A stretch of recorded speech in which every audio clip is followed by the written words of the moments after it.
வாங்க, எப்படி இருக்குங்க? நல்லா இருக்குங்களா? இன்னைக்கு அஸ்வின் சீக்ரெட் சமையல்ல நம்ம ஒரு பச்சரிசி வச்சு ஒரு ஆப்பம் மாதிரி, ஸ்வீட் ஆப்பம் மாதிரி பண்ண போறோம். அது எப்படி பண்றது பாக்கலாமா? பாருங்க, ஒரு கிளாஸ் அரிசி எடுத்து இருக்குறீங்களா? இன்னைக்கு அஸ்வின் சீக்ரெட் சமையல் என் பெஸ்ட் ஃப்ரெண்டு, கிளாஸ்மேட் பாருங்க, பெஸ்ட் ஃப்ரெண்டு கிளாஸ்மேட். நாங்க ஒன்னா படிச்சவங்க. அவங்க வீட்டுக்கு நாங்க வந்துக்கிறோம் இன்னைக்கு. இப்போ நம்ம வீட்டுல ஒரு சூப்பர் டிஷ் பண்ண போறோம். நீங்க எல்லாம் பார்த்து எப்படி இருக்கு என்னன்னு சொல்லுங்க. ஒரு கிளாஸ் பச்சரிசி எடுத்து ஊற வச்சுக்கோங்க. 1 hour ஊற வச்சு நம்ம இப்போ இந்த பச்சரிசி அரைச்சுதான் நம்ம ஒரு ஸ்வீட் பண்ண போறோம், ஆப்பா மாதிரி. அது எப்படி பண்ணலான்னு பாக்கலாமா? பாருங்க, இந்த அரிசியை ஊற வச்சு நம்ம ஒரு மிக்ஸி ஜார்ல போட்டுக்கலாம்.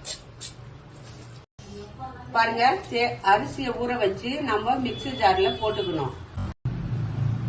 ஏலக்காய் போட்டுக்கோங்க. ஒரு கைப்பிடி தேங்காய் பொடியா நறுக்கி நல்லா கழுவிட்டு போட்டுக்கோங்க. நம்ம இத மிக்ஸி ஜார்ல ஃபர்ஸ்ட் நைஸா அரைச்சிட்டு வந்துருவோம். வெல்லம் போட்டு நம்ம நல்லா நைஸா அரைச்சிடுங்க. அரைச்சிட்டு ஒரு பாத்திரத்துல ஊத்திக்கோங்க. நைஸா இந்த மாதிரி அரைச்சுக்கோங்க. சொல்லு. கொஞ்சம் நெய் விட்டு இந்த தேங்காவை வதக்கி எடுத்துக்கோங்க. வதக்கி எடுத்து மாவுல மிக்ஸ் பண்ணிட்டு நம்ம ஆப்பம் போட வேண்டியது. கொஞ்சம் நல்லா மெரூனிஷ் வர மாதிரி நல்லா வறுத்துட்டு நம்ம அதில் போட்டுக்க வேண்டியது. ரொம்ப சிம்பிள் தான், நல்லா டேஸ்டியா இருக்கும். பசங்க ஸ்கூல்ல இருந்து வந்த அப்புறம் ஈவினிங் சக்கா நீங்க கொடுத்தீங்கன்னா பசங்க ரொம்ப லைக் பண்ணி சாப்பிடுவாங்க. ஹெல்த்தியும் கூட. இதுல தேங்காய் இருக்கிறதுனால லேடிஸ்க்கு இந்த செஸ்ட் ப்ராப்ளம்லாம் வர்றதெல்லாம் கூட இதுல கம்மியாகுது. ஏன்னா லேடிஸ் கோகோனட் நிறைய சாப்பிட்டோம்னா தேங்காய் மந்த்லி 3 times ஆவது நீங்க சேர்த்துக்கிறது ரொம்ப நல்லது ஹெல்த்துக்கு.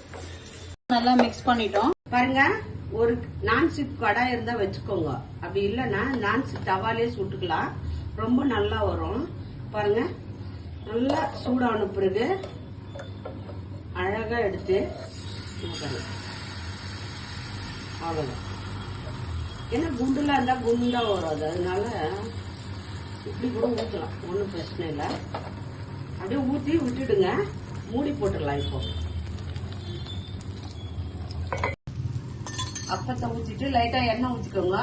தேங்காய் நம்ம நெய்ல வறுத்து வச்சிருந்தோம். இப்போ எவ்வளவு தேங்காய் இந்த மாதிரி போட்டுக்கோங்க. இது எப்படி இது மேல இப்படி லைட்டா வறுத்த தேங்காவை போட்டுட்டு மூடி போட்டுருங்க. 5 நிமிஷம். ஒரு 5 நிமிஷம் விட்டு இப்போ நம்ம பண்ணிட்டு அப்படியே எடுத்துக்கோங்க. அப்போ ரெடி. சூப்பரான சுவையான ஆப்பம் ரெடி ஆயிடுச்சு. பாருங்க, நல்லா வெந்திருக்கு, புசு புசுன்னு வந்துருக்கு. பாருங்க, அவ்வளவுதான். பாருங்க, சூப்பரா வெந்துருச்சு. இப்ப நம்ம எடுத்துக்கலாம்.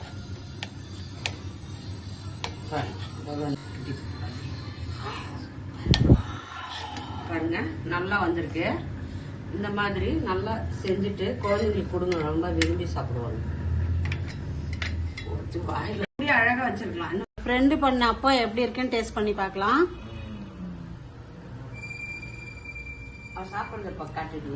நல்லா கிறிஸ்பியா இருக்கு, ரொம்ப டேஸ்டா இருக்கு. மைல்டு ஸ்வீட், செம்மையா இருக்கு. தேங்காய் நம்ம நெய்ல ஃப்ரை பண்ணதுல ரொம்ப கிறிஸ்பியா வாய்க்கு கிடைக்குது. சோ பசங்க ரொம்ப லைக் பண்ணி சாப்பிடுவாங்க. தேங்க்யூ ஃபார் வாட்சிங். இந்த டிஷ் உங்களுக்கு பிடிச்சிருந்தா மறக்காம நம்முடைய அஸ்வினி சமையல் சீக்ரெட்ஸை லைக் பண்ணுங்க, ஷேர் பண்ணுங்க, கமெண்ட் பண்ணுங்க, மறக்காம சப்ஸ்கிரைப் பண்ணுங்க. கூடிய சீக்கிரம் இன்னொரு குவிக்கான டிஷ்ஷோட உங்களை சந்திக்கிறோம். பாய்.